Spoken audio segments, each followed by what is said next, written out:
So hello students, आज के इस वीडियो लेक्चर में हम करने वाले हैं आपको class 12 physics chapter number 2 electric potential and capacitance के इंपॉर्टेंट एमसीक्यू जो है सर आपके एग्जाम में क्वेश्चन आते हैं। और ये इंपॉर्टेंट सारे बोर्ड्स के लिए है, तो सारे बोर्ड्स के क्वेश्चन जो क्लास 12 में सबके लिए इंपॉर्टेंट रहेगा क्वेश्चन। तो स्टार्ट करते हैं आज का first question that the process in which a region is made free from any electric field known as. कह रहा है कि वो प्रक्रिया जिसमें हम किसी एक क्षेत्र को किसी भी विद्युत क्षेत्र से मुक्त कर देते हैं, तो ऐसे क्षेत्र को क्या बोलते हैं, ऐसे फ्लेवर को हम क्या बोलते हैं, है ना। इस प्रोसेस को हम क्या बोलते हैं कि जहाँ पर हम इलेक्ट्रिक फील्ड नहीं हो, है ना। हम चाहते हैं कि एक स्पेसिफिक रीजन में इलेक्ट्रिक फील्ड ना हो, तो इस प्रोसेस को हम क्या करें कि वहाँ पर इलेक्ट्रिक फील्ड जीरो हो जाए, है ना। इस प्रोसेस को हम क्या बोलते हैं, तो this process is called electrostatic shielding, है ना। इसे बोलते हैं स्थिर वैद्युत परिरक्षण। ठीक है, याद रखना, इलेक्ट्रोस्टैटिक शिल्डिंग। ठीक है, जैसे बात करते हैं, मान लो अगर हम किसी एक पॉजिटिव चार्ज के अंदर ना एक मान लो हम लेट्स सपोज कि हमारे पास एक स्फेरिकल कंडक्टर है ना। तो क्या होगा, मतलब क्या है, हॉलो है। तो इसके अंदर कोई भी चीज़ रखोगे ना, कोई भी चीज़, तो यहाँ पे इलेक्ट्रिक फील्ड जीरो होगा। क्यों, यहाँ पे इलेक्ट्रिक फील्ड जाएगा जीरो। तो इससे क्या होगा, इसको हम प्रोटेक्ट कर सकते हैं किसी भी एक्सटर्नल इलेक्ट्रिक फील्ड से, यानी एक्सटर्नल इलेक्ट्रिक फील्ड से हम इसको प्रोटेक्ट कर सकते हैं। ठीक है, तो अंदर में इलेक्ट्रिक फील्ड कितनी होगी इस पूरे रीजन में, है ना। इस पूरे रीजन में इलेक्ट्रिक फील्ड कितनी हो जाएगी, जीरो। तो इस प्रकार इसके अंदर हमने कोई भी ऑब्जेक्ट रखेंगे तो उस पर इलेक्ट्रिक फील्ड का कोई भी इफेक्ट नहीं पड़ेगा। मान लो अगर ये ऑब्जेक्ट है तो इस ऑब्जेक्ट पर इलेक्ट्रिक फील्ड का कोई भी असर नहीं होगा। इसे बोलते हैं इलेक्ट्रोस्टैटिक शील्डिंग। क्वेश्चन नंबर 2 कहते हैं, लिखता है 3 capacitors each of capacity C are added in series connection. कह रहा है हमारे पास 3 कैपेसिटर है, सभी की वैल्यू सी है, सबको हम लगा दिया हमने सीरीज कनेक्शन में ऐसे। ठीक है, सी। तो बताओ इसका इक्विवेलेंट कैपेसिटेंस कितना होगा। ठीक है, तो 1/CS सी जो निकाल तो 1/CS लिखते हैं उसको, तो होगा 1/C plus 1/C plus 1/C, add करोगे टोटल बन जाएगा आपका 3/C। तो 1/CS की वैल्यू 3/C, तो CS सबको उल्टा कर देना, तो ये बन जाएगा C/3। ठीक, क्या बन जाएगा, C/3। शॉर्टकट तरीका याद रखो, शॉर्टकट तरीका होता है कि अगर हमें इक्विवेलेंट कैपेसिटेंस निकालना है सीरीज में, तो सिंपल हमने रखना, अगर सबकी वैल्यू बराबर है, अगर मैंने कहा ध्यान सुनना, अगर सबकी वैल्यू बराबर, ये भी सी ये भी सी ये भी सी, अगर सबकी वैल्यू बराबर हो जाए तो सी डिवाइड बाई कितने हैं, 1 2 3, कितने हैं 3, तो सी डिवाइड बाई 3, खत्म हो गया, है ना। डायरेक्टली हम आंसर ऐसे लिख सकते हैं शॉर्टकट तरीका। तो यहाँ से हमारा जो करेक्ट आंसर होगा वो हो जाएगा ऑप्शन नंबर सी, है ना, C/3। आते क्वेश्चन नंबर 3, लिख रहा है if A hollow spherical conductor B charge positively. कहा उसने कहा कि एक हॉलो स्फेरिकल कंडक्टर है, इसको हमने चार्ज कैसे किया है, पॉजिटिवली चार्ज किया है। तो क्या कहता है कि जैसे आप पॉजिटिवली चार्ज करते हो, सारे चार्ज कहाँ चले जाते हैं, इसके सरफेस पर, और यूनिफॉर्मली डिस्ट्रीब्यूट हो जाते हैं, मतलब हर जगह एक समान दूरी पर क्या आ जाएंगे, सारे चार्ज आ जाएंगे ऐसे। ठीक, कह रहा है इसकी रेडियस मान लो अगर आर है, तो कहता है कि बताओ क्या होता है, then the electric potential inside it, यानी इसके अंदर में क्या हो रहा होगा, इस स्फेरिकल अंदर के अंदर क्या हो रहा है।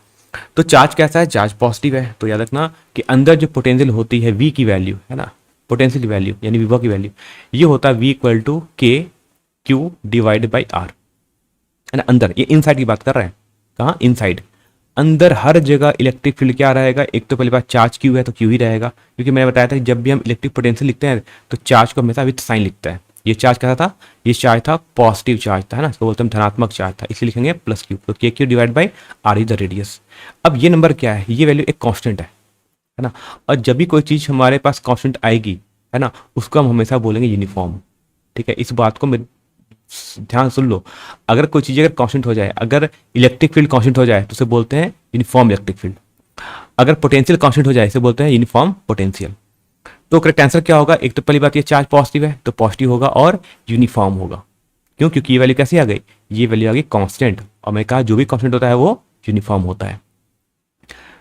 चलो बात करते हैं क्वेश्चन नंबर 4, लिखता है, अच्छा और एक बात है, कोई जब भी आप टेस्ट देते हो या वीडियो देखते हो तो अपना कमेंट करते रहो, ना, क्वेश्चन पढ़ो फिर अपना सॉल्व करो, कमेंट दो, फिर चेक करो कि जो मैंने बताया वो आंसर सही है या नहीं। जिससे क्या होगा, आपका अपना प्रिपरेशन होता चलेगा और आपको पता चलेगा कि आपकी प्रिपरेशन कितनी अच्छी चल रही है। नहीं चल रही है तो सॉल्यूशन सुन लो, मैंने चीज़ों को एक्सप्लेन कर सुन लो अच्छी तरीके से और समझ लो।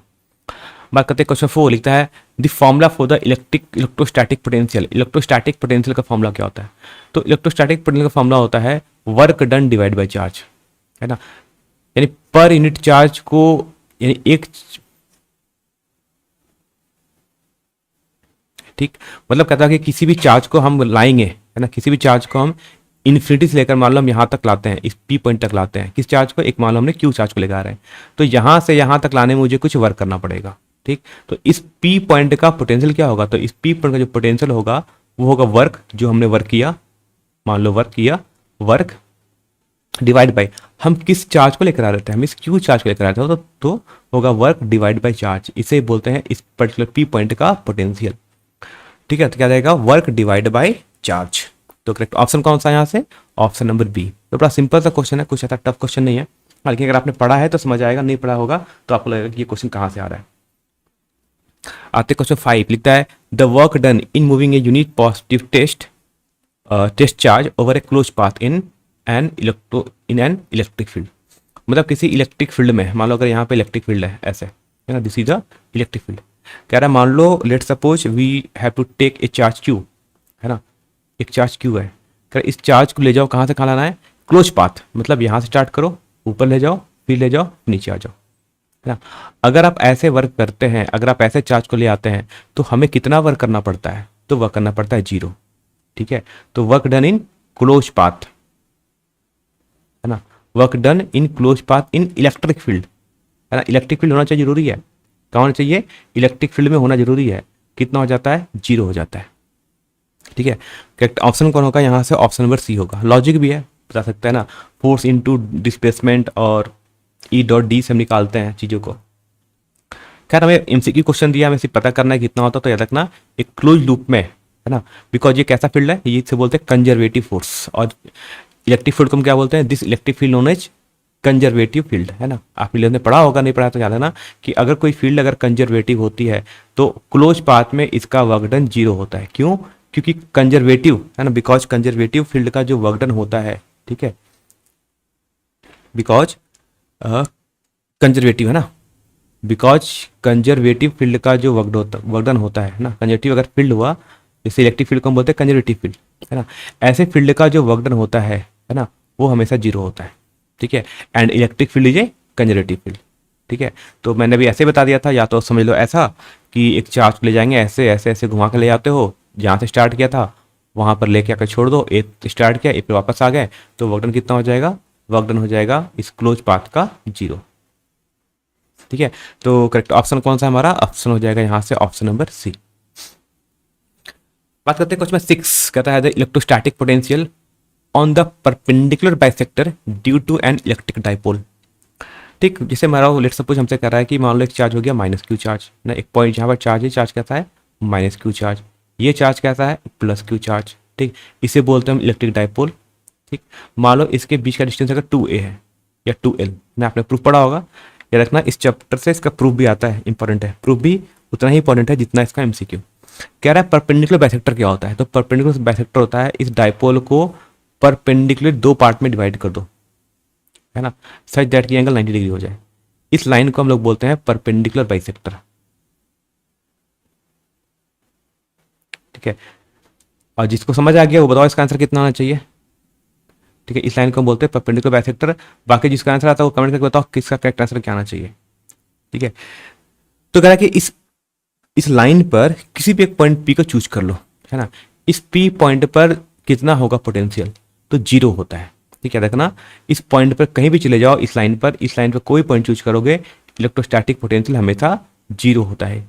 That means electric potential due to a dipole on the perpendicular bisector is always 0, है ना, हमेशा 0 होता है। Option number A the correct answer. ठीक है, देखो ये तो पूछा परपेंडिकुलर बाइसेक्टर का, एक मैं बताता हूँ आपको 5 मार्क्स में या 3 मार्क्स में क्या आता है। एक्सियल पॉइंट पे, है ना, पोटेंशियल फाइंड आउट करना एक्सियल पॉइंट पे, है ना, ड्यू टू एन डाइपोल, यानी उसके अक्षय बिंदु पर, हिंदी बात सुनना, अक्षय बिंदु पर इलेक्ट्रिक डाइपोल के कारण कितना पोटेंशियल होता है, इसका प्रूफ पढ़ लेना, 3 मार्क्स में क्वेश्चन आता है हमेशा एग्जाम में। ठीक है, इसमें ये एमसीक्यू आता है परपेंडिकुलर बाइसेक्टर का, यानी समद्विभाजक का आपका एमसीक्यू में आएगा, और प्रूफ में पूछा जाता है आपका एक्सियल लाइन का, है ना, तो ड्यू टू डाइपोल का आप एक बार इसको पढ़ लेना अगर नहीं पढ़ा है तो। ठीक है, तो बीच बीच में जो कुछ इंपॉर्टेंट क्वेश्चन आएगा 5 मार्क्स या 3 मार्क्स का, तो मैं भी आपको यहाँ पर बताता रहूंगा। बात समझ आ गया। बात करते हैं क्वेश्चन नंबर 7, लिखता है a surface that has the same electrostatic potential at every point on it is known as. एक सरफेस ऐसा जिसके हर पॉइंट पर, यानी उस सरफेस के मान लो अगर मैंने एक बनाया, एक सरफेस है, कोई सरफेस है, कह रहा है इस सरफेस मान लो वैसे बना लिया मानो, है ना। ये क्या, ये जिस येलो कलर ये सरफेस है, कह रहा है इस सरफेस पे, है ना, इस सरफेस के किसी भी पॉइंट पर, हर पॉइंट पर, इस ये पॉइंट की बात करो, ये पॉइंट की बात करो, कोई पॉइंट की बात करो, हर जगह पर क्या होता है, सेम पोटेंशियल होता है ना, सेम इलेक्ट्रोस्टैटिक पोटेंशियल होता है हर पॉइंट पर। जो ए का पोटेंशियल होगा वही पोटेंशियल बी का होगा, वही पोटेंशियल सी का होगा, वही वह सी का होगा। यानी इस टाइप के सरफेस को हम क्या बोलते हैं, इस टाइप के सरफेस को बोलते हैं वो लोग इक्वी पोटेंशियल सरफेस। ठीक है, क्या रखते हैं, इसको बोलते हैं समबाद वैद्युत विभव पृष्ठ, यानी इक्वी पोटेंशियल सरफेस रखना। इक्वी मतलब इक्वल, पोटेंशियल एंड सरफेस, है ना, इक्वल ही बोलते हैं, इक्वी बोलते हैं, not option number A, equal नहीं, इसे बोलते हैं डी, है ना, इक्वी पोटेंशियल सरफेस। ठीक है, क्या बोलते हैं इसे बोलते हैं इक्वी पोटेंशियल सरफेस, है ना। This type of surface is known as equipotential surface.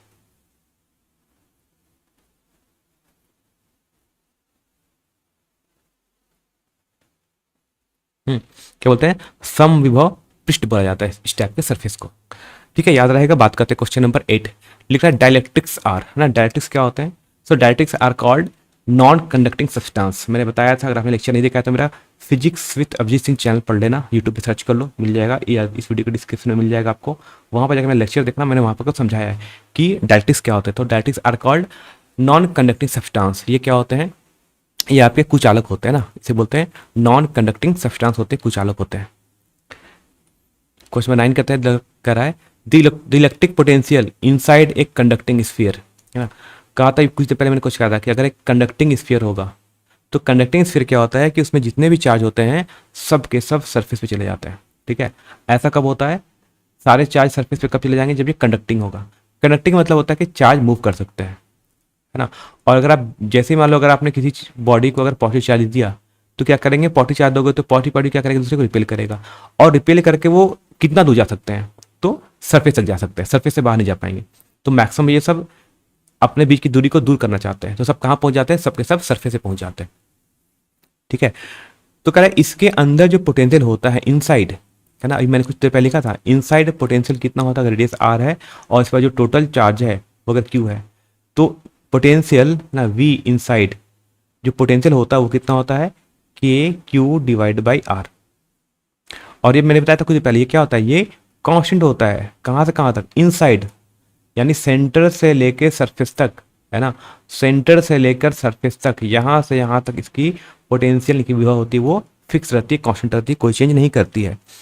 तो कौन सा ऑप्शन होगा, तो होगा रिमेन्स कांस्टेंट, है ना, from centre to the surface. ठीक है, क्या रहेगा, केंद्र से पृष्ठ तक क्या रहता है, नियतांक रहता है, मतलब स्थिर रहता है, मतलब कांस्टेंट रहता है। बात समझ आ गई। तो बात करते हैं क्वेश्चन नंबर 10। क्वेश्चन है the capacity of A parallel plate capacitor increases when. Correct, parallel plate capacitor का कैपेसिटी कब बढ़ता है। ठीक है, तो ये हो गया हमारे पास पैरेलल प्लेट कैपेसिटर। ठीक है, जिन्होंने पढ़ लिया है कमेंट के बताओ, बड़ा सिंपल सा क्वेश्चन है, कब बढ़ता है। तो मान लो अगर इस पैरेलल प्लेट कैपेसिटर है जिसके प्लेट के बीच का डिस्टेंस डी है और इन दोनों प्लेट का एरिया ए है। ठीक, तो इसकी जो कैपेसिटी का जो फॉर्मूला होता है, कैपेसिटेंस का जो फॉर्मूला होता है, सी इक्वल टू वो होता है epsilon not into A divide by D. ठीक है, फॉर्मूला याद रखना है, बस इतना ही याद रखो। क्यों यहाँ पे लिखा है एप्सिलॉन नॉट, क्योंकि इसके बीच में भी हमने क्या किया था, एयर रखा हुआ है ना, एयर कुछ नहीं, एयर है। तो क्या बोलते एरिया ऑफ द प्लेट, है ना, तो क्या होता है इसकी कैपेसिटी को बढ़ाना है, that means we have to increase the capacity. If we have to increase the capacity, ये तब बढ़ेगा जब एरिया को बढ़ा दोगे, कि C capacity directly proportional to area. अगर एरिया बढ़ेगा तो कैपेसिटी भी बढ़ जाएगी। तो करेक्ट ऑप्शन कौन सा होगा, बताओ जल्दी से। बहुत लोगों ने आंसर बता भी दिया सही से सही इसका, है ना, ऑप्शन नंबर बी। ठीक है, तो अपना कमेंट करते रहो और मुझे ही बताना एंड में आके कि कितने क्वेश्चन आपके करेक्ट हुए। कोई प्रॉब्लम है तो आप कमेंट में भी जल्दी पूछो। आते क्वेश्चन नंबर 11, लिख रहा है a positively charge particle is released from rest in a uniform electric field, the electric potential energy of the charge. देखो कह रहा है कि ये हमारा मान लो इलेक्ट्रिक फील्ड है। ठीक, this is a uniform electric field, बना दिया हमने इलेक्ट्रिक फील्ड ई से। कह रहा है इस इलेक्ट्रिक फील्ड में हमने एक पॉजिटिव चार्ज को रिलीज किया है ना, उसने बोला a positively charge particle is released, मतलब एक हम धनात्मक से आवर्धित कण को विरामावस्था मतलब रेस्ट से छोड़ देते हैं। तो मान लो इसको हमने ये रेस्ट पे था, पहले इसको हमने छोड़ दिया, तो क्या करेगा, ये चार्ज कहाँ जाएगा, ये चार्ज जाएगा इलेक्ट्रिक फील्ड के डायरेक्शन में मूव करना स्टार्ट करेगा ना, वो इधर जाएगा, इस साइड ये मूव करेगा, ठीक, यानी along the direction of electric field, यानी जिधर इलेक्ट्रिक फील्ड है उसी डायरेक्शन में मूव करेगा। और ये देखना, जैसे जैसे ये आगे जाएगा इसकी जो पोटेंशियल होगी, इस चार्ज की जो पोटेंशियल होगी वो डिक्रीज करेगी, ठीक है, मैं रखना along the direction of electric field electric potential always decrease, ठीक है। तो याद रखना, अगर नहीं पता है तो याद रखना अलोंग, और जिसको आ गया बताओ करेक्ट आंसर कौन सा है 4 ऑप्शन में से, ऑप्शन जल्दी से पढ़ो, बताओ कौन सा ऑप्शन सही होगा। तो मैं लिखा along the direction of electric field, so along the direction of electric field है ना, पोटेंशियल डिक्रीजेस, जिधर इलेक्ट्रिक फील्ड होगा उधर पोटेंशियल डिक्रीज करेगा, किसके लिए,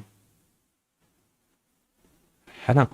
उसने पूछा है एनर्जी के बारे में, ठीक है, तो पॉजिटिव चार्ज का एनर्जी डिक्रीज करेगा, लेकिन अगर नेगेटिव चार्ज होगा तो उसकी एनर्जी इंक्रीज कर जाएगी, ठीक है, तो ये भी याद रखना, ठीक है। हमने दिया था पॉजिटिव चार्ज, तो पॉजिटिव चार्ज की इलेक्ट्रोस्टैटिक एनर्जी कम होती है along the direction of electric field, ठीक।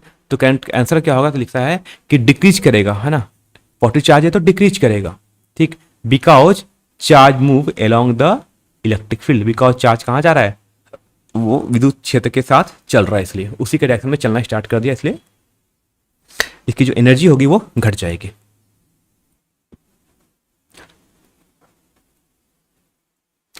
क्वेश्चन 12 कर रहा है equipotentials at a great distance from a collection of charge which total sum is not zero are approximately, कह रहा है बहुत दूर में चार्ज रखे हुए हैं ना, बहुत दूर में कुछ चार्ज रखे हैं ऐसे मान लो बहुत सारे, है ना, तो बहुत दूर से हमें क्या नजर आएगा, एक पॉइंट चार्ज जैसा हमें नजर आएगा, है ना, एक ऐसा नजर आ जाएगा बहुत दूर से, जैसे मान लो हम, है ना, पॉइंट चार्ज, जैसे सिंपल सी बात करो तो आप देखते हो स्टार को ना, आप देखते हो तारा देखते हो, ठीक है, अब स्टार तो बहुत बड़ा है ना, उसे बहुत बड़े छोटे छोटे चीज़ों से मिलकर वो बना है, लेकिन हमें वो क्या नजर आता है, हमें वो नजर आता है हमेशा एक पॉइंट। तो वैसा ही अगर चार्ज बहुत दूर रहेंगे तो हमें क्या नजर आएगा, वो एक में पॉइंट नजर आएगा। और ऐसे चार्ज का जो इक्विपोटेंशियल सरफेस होता है वो कैसा होता है हमेशा, वो होता है स्फीयर्स, है ना, this blue is called equipotential surface. और ये इसका शेप कैसा होता है, इसका शेप होगा वो स्फेरिकल होता है ना, स्फेरिकल इक्विपोटेंशियल सरफेस होगा इसका।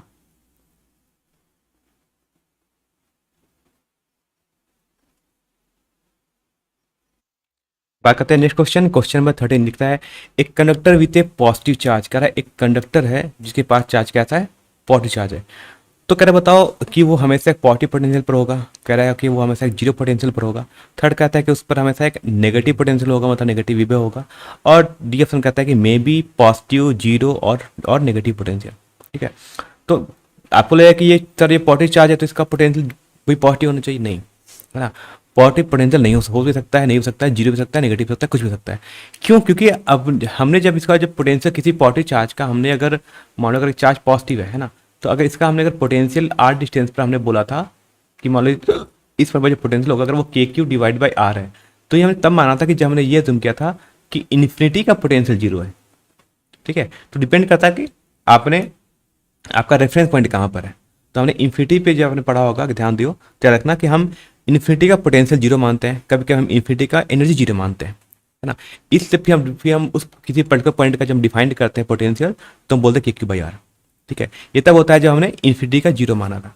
तो ये तो हमारे मानने पर हम कुछ भी मान सकते हैं, तो इसलिए कह रहा है कि अगर एक कंडक्टर पे पॉजिटिव चार्ज है तो उसका पोटेंशियल कुछ भी हो सकता है ना, पॉजिटिव हो सकता है, नेगेटिव हो सकता है, शून्य भी हो सकता है, जीरो हो सकता है, कुछ भी हो सकता है, डिपेंडिंग अपॉन कि हमने कहाँ पर पोटेंशियल को जीरो माना है ना।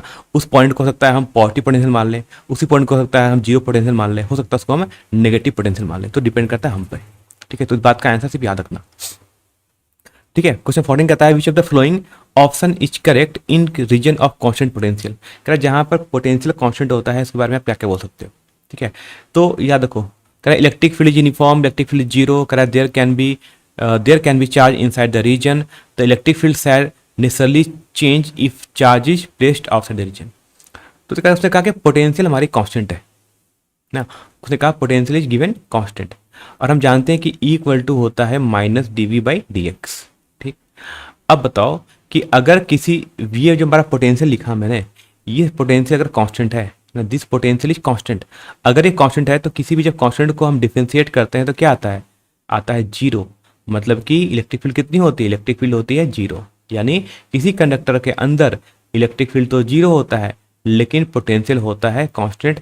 इस पॉइंट को याद रख लो, है ना, मन में बैठा लो कि सर एक चार्ज स्फेरिकल सेल के अंदर या कंडक्टिंग स्फीयर के अंदर इलेक्ट्रिक फील्ड जीरो होता है लेकिन पोटेंशियल कांस्टेंट होता है, और इस कांस्टेंट पोटेंशियल की वैल्यू के क्यू डिवाइड बाई आर होती है, जहां पर आर होता है इसका रेडियस, क्यू होता है इस पर चार्ज।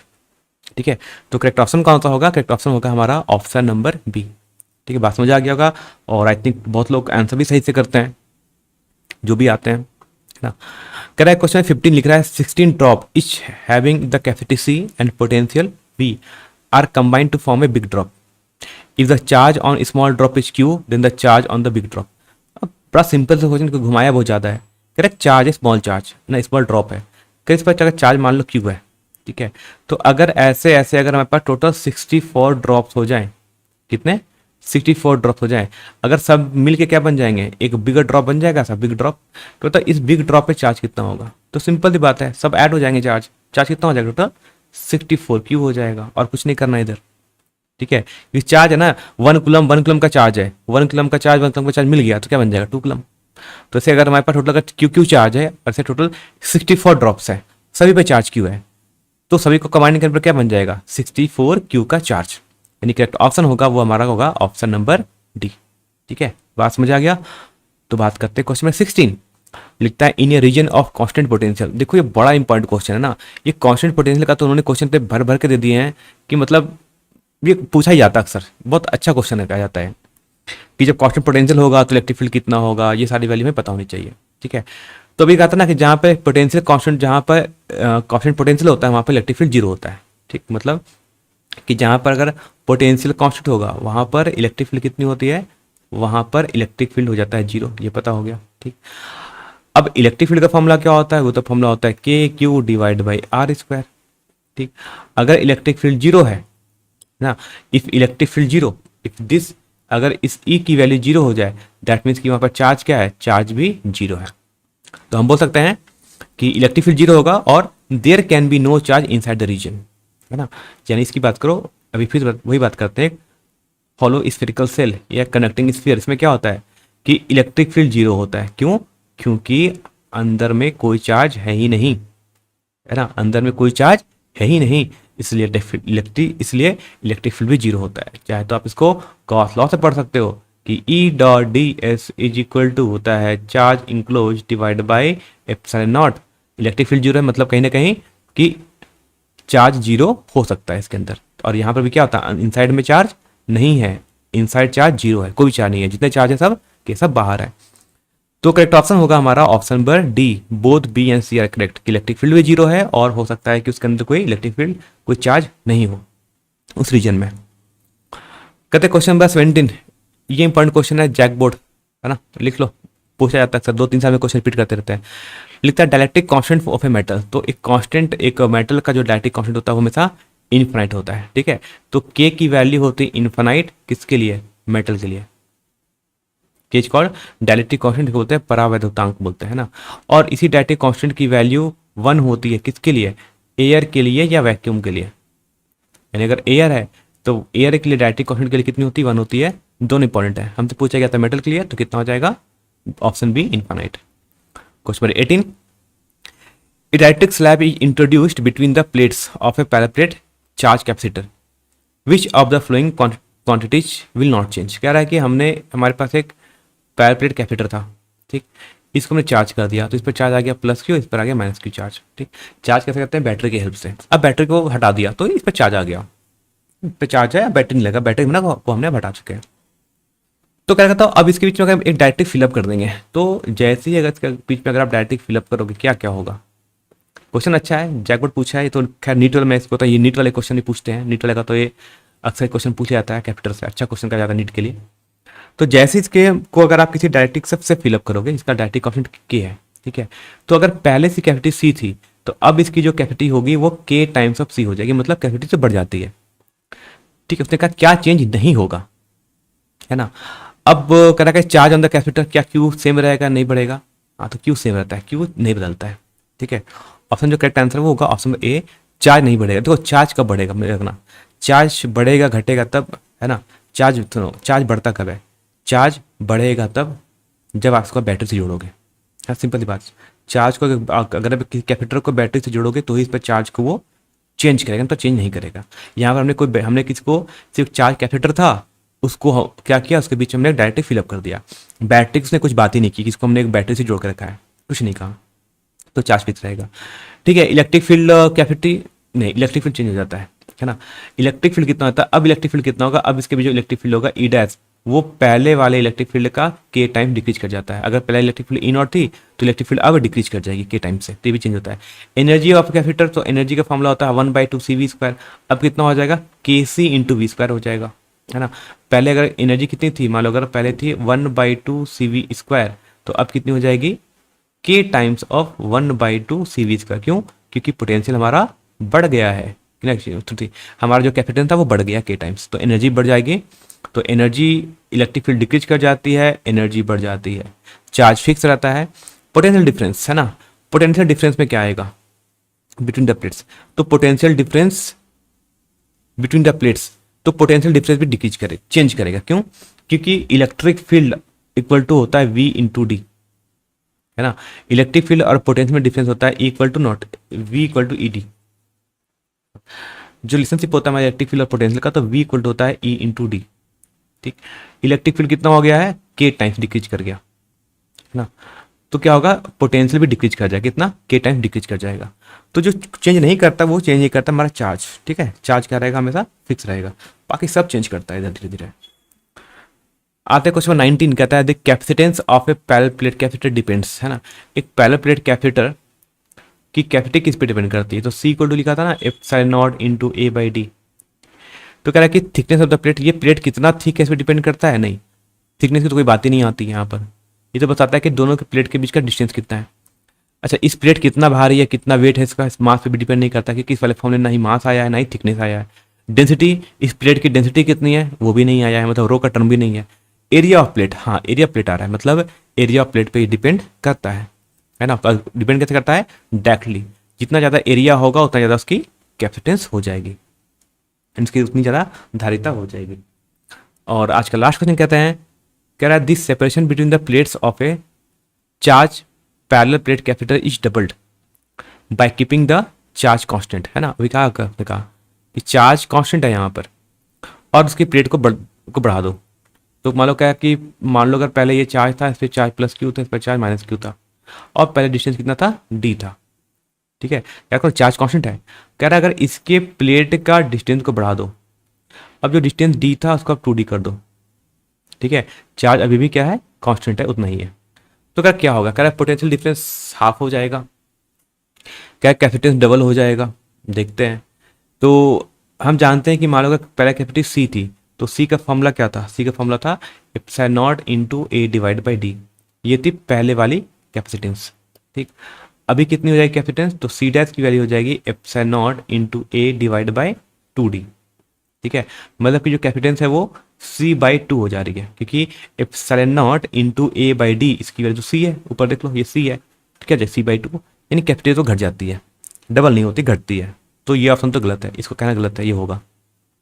कह रहा है कि potential difference between the plate is double. अब ऑप्शन नंबर A और C में कोई एक हो सकता है, या तो हाफ हो रहा है या तो डबल हो रहा है। डी देख लेते हैं एक बार। लिखता है देख capacitance is half but the energy of capacitor is not changed. तो एनर्जी कितना फॉर्मूला होता है? U = है ना Q² / 2C। अब बोलोगे सर आपने Q² / 2C क्यों लिया, हाफ C² क्यों लिया? क्योंकि उसने कहा यार चार्ज कांस्टेंट है ना। तो मुझे जो एनर्जी लिखना पड़ेगा वो चार्ज और कैपेसिटेंस के टर्म में ही लिखना पड़ेगा, इसलिए किया। ठीक है, तो अब बताओ अब कितनी हो जाएगी एनर्जी? तो मैं लॉन्ग प्रूफ बता रहा हूँ, चीज़ों को अच्छे से एक्सप्लेन बता रहा हूँ क्या हो रहा है। तो चार्ज तो सेम है, उतना ही होगा, / 2C डैश। ठीक, कितना हो जाएगा? Q² / 2, और C डैश कितना हो गया? C डैश की हो गई C/2। मतलब अब कितनी हो जाएगी एनर्जी? अब एनर्जी हो जाएगी Q² / C, मतलब एनर्जी डबल होती है। ठीक है, ये पहले एनर्जी कितनी थी? Q² / 2C। अभी की एनर्जी कितनी आ रही है? U डैश की वैल्यू ये आ रही है Q² / C, मतलब एनर्जी हो जा रही है डबल, है ना। एनर्जी हो जाती है डबल, तो कैपेसिटेंस हो जाएगा हाफ, एनर्जी हो जा रही है डबल। ठीक, अब देखते हैं पोटेंशियल डिफरेंस को लेकर क्या चल रहा है काम, है ना। तो हमें पता है Q इक्वल टू क्या होता है, C इंटू वी।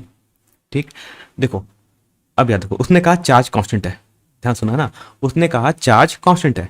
अगर ये वैल्यू अगर फिक्स हो जाए, है ना, दिस चार्ज इज कांस्टेंट, अगर चार्ज कांस्टेंट है, ठीक, तो तो बड़ा हमसे पूछा है कि पोटेंशियल क्या होगा। तो अगर ये कैपेसिटेंस कितना हो जा रहा है, ये हो जा रहा है हाफ, कितना है, अगर ये हाफ होगा तो पोटेंशियल को डबल होना पड़ेगा, सच दैट कि दोनों को मल्टीप्लाई करने पर ये कांस्टेंट रहे, है ना। क्योंकि अगर एक टर्म हाफ हो जाए और एक टर्म डबल हो जाए तो अभी भी कितना रहेगा, वैल्यू सेम रहेगा, ठीक है। तो पोटेंशियल को डबल होना पड़ता है, यानी पोटेंशियल बढ़ जाती है हमारी। तो करेक्ट आंसर कौन सा आएगा, ऑप्शन में हो जाएगा सी द करेक्ट आंसर ना, यानी पोटेंशियल क्या हो जाती है, बढ़ जाती है, ऑप्शन सी। ठीक है, तो ये हमारा क्वेश्चन कंप्लीट हो गया, लेक्चर 20 इंपॉर्टेंट एमसीक्यू तो चैप्टर के पढ़ लेना अच्छी तरीके से, इसी में क्वेश्चन रिपीट करता है। बाकी पीवाईक्यू हमारी वीडियो में चैनल पे अपलोड है, वहाँ पर जाकर देख लेना, जैकबोट पीवाईक्यू नाम पे प्लेलिस्ट होगा, तो सर्च करो प्लेलिस्ट में और वहाँ से सारे आप सोल्यूशन देख लेना, physics chemistry math bio computer जो भी होगा आपको वहाँ मिल जाएंगे। ठीक है, बाकी जिनको वो डिटेल में फिजिक्स पढ़ना है, आपका फिजिक्स समझ नहीं आ रही हो तो मेरा physics with Abhijit Singh channel पढ़ लेना, है ना। यहाँ पर मैंने काफ़ी डिटेल में पढ़ाया है, इसमें सब कुछ सीबीएसई बोर्ड के लिए तो सब इंपॉर्टेंट होगा। जैक बोर्ड के लिए अगर देखना हो तो मेरा चाहे तो इसी झारखंड एजुकेशन चैनल पे जाके सर्च कर लेना फिजिक्स वन शॉट रिवीजन, तो वहाँ से भी आपको बहुत सारे लेक्चर्स मिल जाएंगे, तो पढ़ सकते हो। बाकी डिटेल पढ़ना है तो डिटेल में भी यहाँ फिजिक्स आप पढ़ सकते हो। बाकी मेरे साथ स्टेट रहो, बने रहो, आपको सारा सोल्यूशन हम बताते रहेंगे, फिजिक्स केमिस्ट्री मैथ बायो जो भी जितना पॉसिबल हो पाएगा हम आपका सब कुछ करते रहेंगे, और अभी से करेंगे, है ना। हम एग्जाम के लास्ट टाइम पे आपकी हेल्प नहीं करेंगे, हम आपकी हेल्प अभी से करते हैं, शुरू से लेकर करेंगे एंड तक। ठीक है, तो शुरू से एंड तक चाहे चैनल को सब्सक्राइब कर लो, और अपने फ्रेंड तक भी बोल देना चैनल को सब्सक्राइब करें, ताकि जो लोग नहीं पढ़ पा रहे, ट्यूशन नहीं कर पा रहे, या जिनको समझ नहीं आ रहा, वो यहाँ पर आके चीज़ों को समझ ले, पढ़ ले।